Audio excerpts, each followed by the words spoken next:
Le couperet est tombé. On parle d'économie à présent. Standard & Poor's dégrade la note de la France. Oui, face au dérapage de la dette à 5,5% du PIB pour 2023, S&P abaisse pour la première fois depuis 2013 la note française. Elle passe du double A au double A-. Explication avec Baptiste Morin, le chef du service économie d'Europe 1. L'exécutif a tout fait ces derniers mois pour tenter de rassurer les agences de notation. 2 annonces d'économie de 10 milliards d'euros chacune, des discours fermes sur la trajectoire budgétaire à tenir.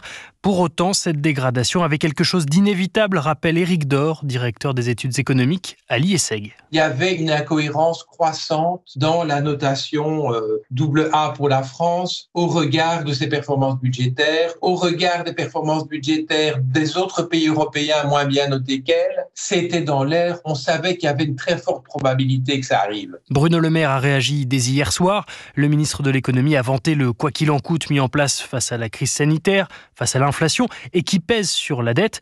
Il a aussi cherché à relativiser la portée de cette dégradation. Reste qu'elle l'oblige à réagir. Elle souligne une fois de plus l'urgence qu'il y a à assainir les finances publiques, à sortir des déficits et à alléger la dette.